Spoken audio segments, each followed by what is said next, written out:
that down. Let's move on to this, shall we?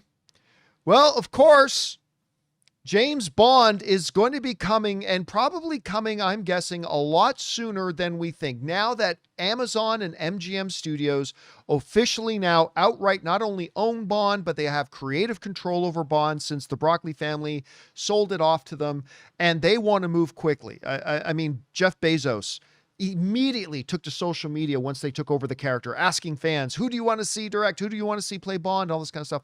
So you know they're going to move pretty quickly. Now, part of that process was hiring a couple of producers to shepherd Bond. One of them is a prolific, extremely successful producer in David Heyman, and of course, Amy Pascal, who's got a pretty big list of billion-dollar films under her wing as well. Well, now reports have come out talking about the shortlist that they have for the directors, the possible next director of James Bond. And the list is a who's who, and a list that I'm extremely excited about. This coming to us from Joe Blow, talking about the shortlist. Said Heyman's top choice for the director was Children of Men director Alfonso Cuarón, who he worked with on Gravity and Harry Potter and the Prisoner of Azkaban, which is a lot of Harry Potter fans' favorite Potter movie. But Cuarón has reportedly passed on the offer. I've heard that he has not necessarily passed on the offer. I'm just throwing that out there. I can't verify that. I'm just saying I have personally heard that he may not have passed on that offer. Anyway, or that the offer was a straight up offer. I don't think they picked him and said, here, it's yours if you want it. But anyway, we go on. So now the Bond 26 director shortlist is said to consist of Edward Berger, who just did Conclave, which is one of the best films I've seen in years. It was so good.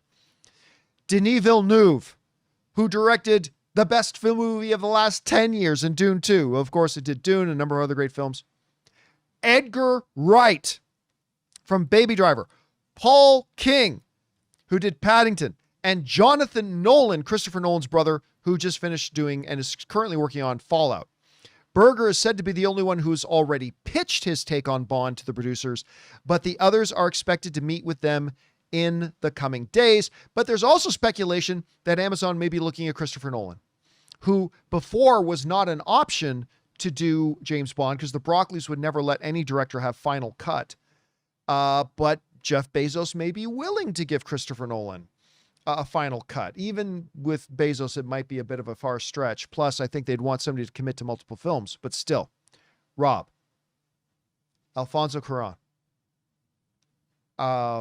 Dude. Jonathan Nolan, which I think is a great name. Edward Berger. Edgar Wright. Listen, this is going to sound weird. I know it's going to sound weird. The name on that list that most excites me is actually Edgar Wright. I totally agree with you. Not because I'm not saying that he's a better director than Alfonso Cuarón. I'm not saying he's a better director, but there's some, when you watch, what was the name? The one he did with Anya Taylor-Joy, Soho? Was that it? Yeah. Oh, a night in Soho. Yeah. And you watch Baby Driver. You watch Baby Driver. And listen, what a lot of people forget, Rob, but you remind me of a lot, is like, people often forget James Bond has always had a deep core in humor as well. Like there's always been great humor in James Bond films.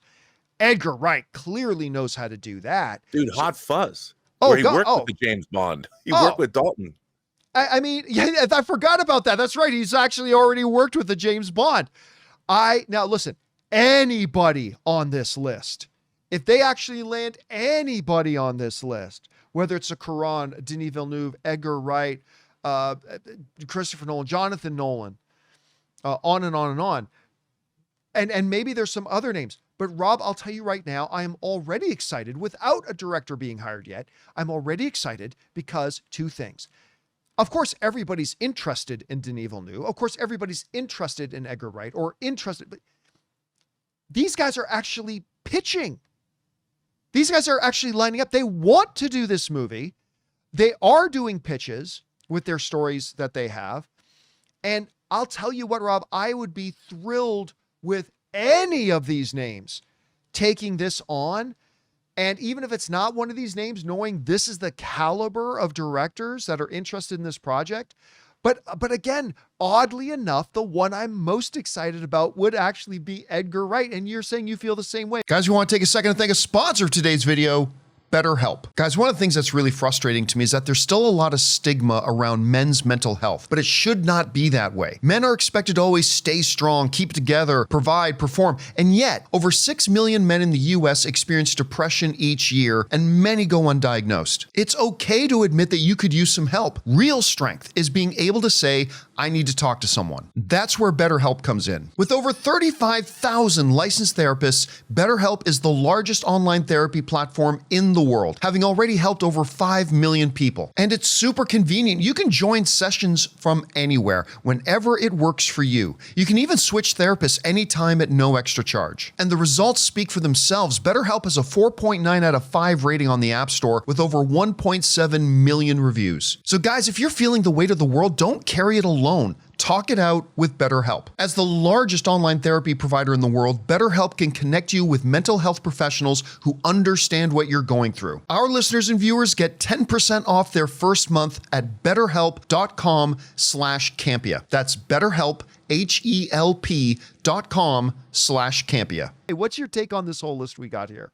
Well, I think the list is really great. I mean, the one thing that's going to happen, the Broccoli family held a tight leash on the directors who made these movies. They didn't necessarily want auteurist visions with the Bond franchise. They had their second unit crew. They had their family of production people that they had for many, many, many, many years. And they all knew what they were going to get. The problem with the Bond franchise is what it lacked was, and you had multiple directors coming in, but it was, the Bond films have always been very journeyman-like when they were given to directors. I mean, Mark Forster, when he did Quantum of Solace, there's a great scene at an opera that felt like, a director now has a moment to flourish directorially. I think Edgar Wright would make making a Bond movie his life's work. I'm not saying the other directors wouldn't, but Edgar Wright's, first and foremost, he's a fan. He's got Running Man coming out from Paramount later. Which, by the way, nobody believes us. And I don't blame you. I wouldn't believe it either. But we've been telling people, they showed us like 10 minutes of the new Running Man. It looks awesome. It looks so good. You loved what we saw there. I loved, and it's not anything like the Schwarzenegger, Richard Dawson. Totally different version. It's a totally different version. It's a Bachman book. We're going to have the Long Walk and the Running Man coming out. But look at the car action scenes in Baby Driver. So good. So good. I think that Edgar Wright, he's the kind of guy that all the way from his TV series Spaced to where he is now, he is a fan, but he's a great filmmaker. And I think if anybody took on Corone, I'm not saying all of these people could do a great job, but Edgar Wright, it would be, I think for him, literally a dream come true. And it would be the kind of thing that he would distill it into something that was uniquely his own. It would have great action. It would be really amusing, but I think he would just get it.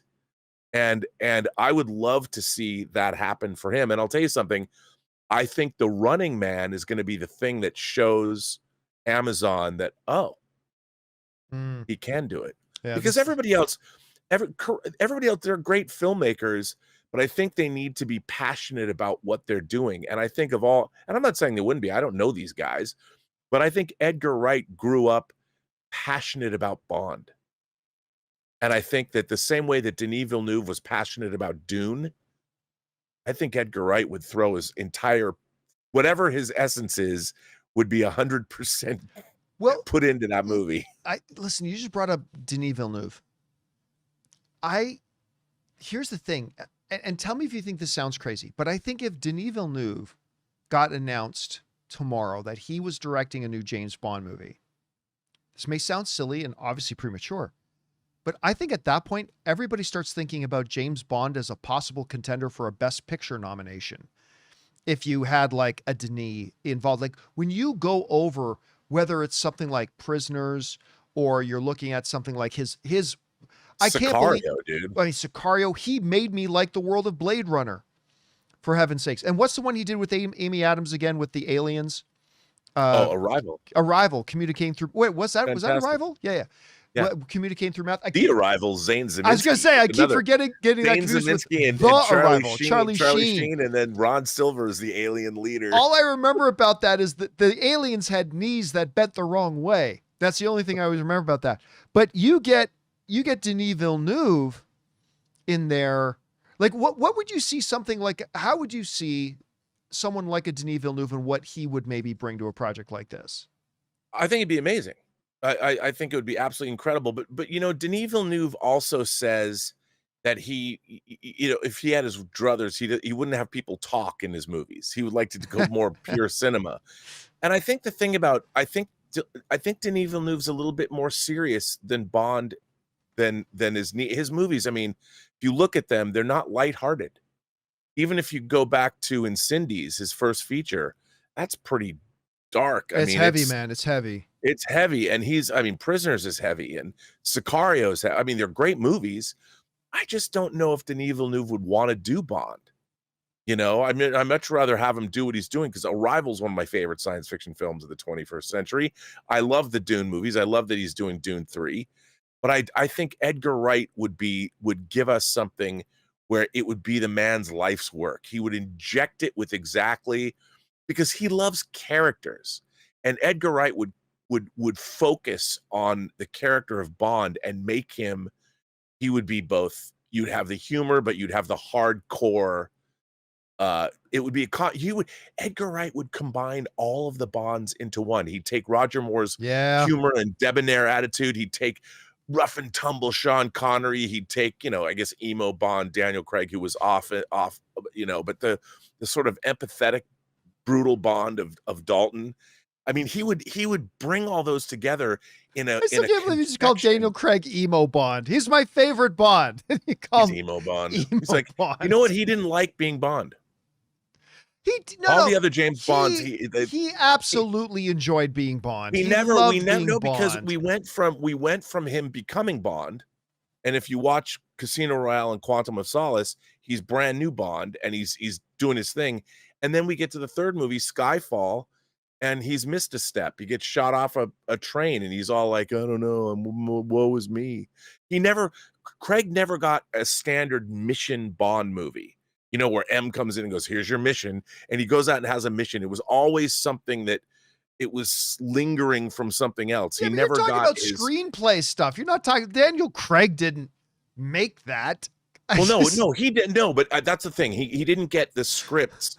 Like if Edgar Wright had directed Daniel Craig in a Bond movie, it would have been one of the greatest things ever. That would have been really intriguing. Because I love Casino Royale. Craig was a great Bond. But Casino Royale, he's kicking ass and taking names. And when Eva Green says, "I've noticed your perfect ass," and he's like, "You noticed." I mean, it was great. That was peak Bond. It was so good. But after that, it was all like, "Woe is Bond." Man, I love a couple. For me, I didn't love every Craig one, but like Casino Royale was my favorite. I love Skyfall. I thought Skyfall was great, but I mean. He was great in it. Skyfall's the best looking Bond film.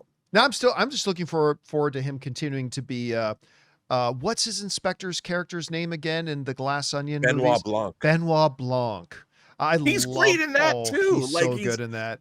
But I think Edgar Wright would probably give us the most fun Bond film ever made. Yeah, without going too over the edge. No, he would respect the canon. He would respect the canon, and he would inject it. He would make it his own, though, which is something the Broccoli family never allowed directors to do. He would bring an Edgar Wright flourish to it. And I think he's mature enough now. He's done enough films that I don't know why I feel like his agent. But I've never met Edgar Wright, but I've always admired him from afar, even all the way back to his series Spaced. But I think he would be a perfect guy to direct because he's great with actors. Oh, dude, he's wonderful. I keep forgetting it was before I met you, but Edgar actually came and was my guest on my Masters of the Web panel that I did at Comic-Con one year. He came in and did the panel with me. He's had me come and moderate a number of Q&As that he's done on several of his movies. He's wonderful. Like, he's just truly an awesome guy, and I couldn't be more excited than if he did it. Anyway, guys, question is for you. What do you think We've got a short list of directors, and it's not even any of the individual names. It's just that the caliber of all the names is really exciting. Which of the names that we've got listed here would you be most excited about picking it up? Christopher Nolan, Alfonso Cuarón, Edgar Wright, whoever it would be, jump down to the comment section below and let us know your thoughts. Hey guys, thanks so much for watching this video. Make sure you like the video, leave a comment, and subscribe to our channel. And don't forget, we have a daily podcast called the John Campea Show podcast, available on Apple Podcasts, Spotify, or your favorite podcasting app of choice. Go and subscribe to it today so it'll be there when you need it.